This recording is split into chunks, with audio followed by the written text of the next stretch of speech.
You've heard the stories, the ones that start with a creak in the floorboards, a whisper in the dark, or a cold breeze where there should be none. But you've never heard a story quite like this one. A story that will make you question what's real and what's just lurking in the shadows. In the darkest corners of our homes, there are places where the past doesn't stay buried, where memories, both forgotten and cursed, rise again, scratching at the walls of our minds, begging to be remembered. Tonight, you will hear the whispers from the attic. But beware, this is no ordinary tale. And once you've heard it, you might wish you could unhear it. It was a house like any other, nestled on Oak Hollow Street, an old neighborhood with towering oaks that whispered in the wind. The house, a two-story structure, looked harmless from the outside, its white painted siding chipped by the years, the windows a little too dusty. But there was something unsettling about it, a heaviness that hung in the air, as if it was burdened by memories of lives long gone.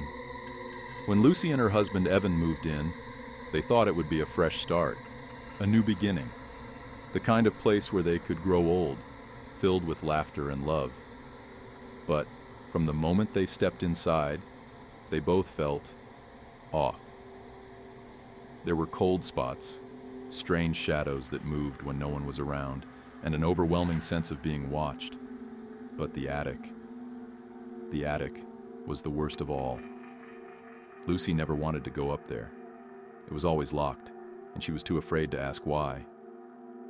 But one night, while Evan was working late, she heard it for the first time, a soft whisper. At first, she thought it was the wind or perhaps a creak in the old floorboards. But then, it came again, this time clearer. It was a voice she didn't recognize. "Help me." Lucy tried to ignore it. She convinced herself it was just the house settling, the wind playing tricks on her mind. But the next night, the whisper came again, and each time it sounded closer, more desperate. She could feel the hairs on the back of her neck stand up, her heart pounding in her chest as she sat frozen in her chair. The voice was faint, but unmistakable. It was coming from the attic. "Help me, please." She couldn't ignore it any longer. She had to know what was up there, what was making those cries. One evening, while Evan was away, Lucy made the decision. She would open the attic door. The old key was hidden in a drawer in the kitchen. She grabbed it with trembling hands, the cold metal sending a shiver down her spine.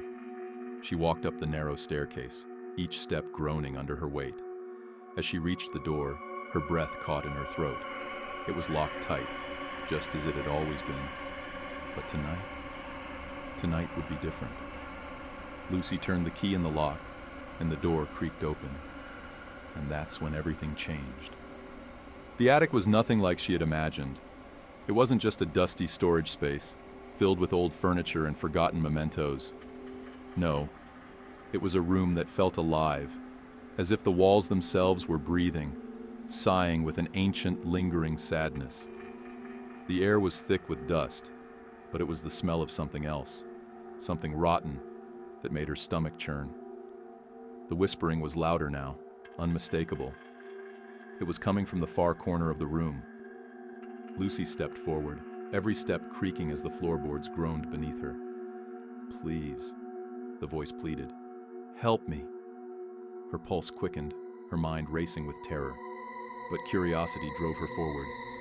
She reached the corner, and there, in the darkness, she saw it. A figure. It was small, hunched over, cloaked in tattered rags. Its eyes glowed faintly, like smoldering embers, staring directly at her. And it was crying. But there was something wrong about its cry. It wasn't human. Lucy's breath caught in her throat. She took a step back, heart pounding in her chest. That's when it spoke again. But this time, its voice wasn't a plea. It was a command. "Help me, or you'll never leave." Lucy tried to run, but her legs wouldn't move. She was paralyzed, trapped in the attic with something ancient, something that had been waiting for her.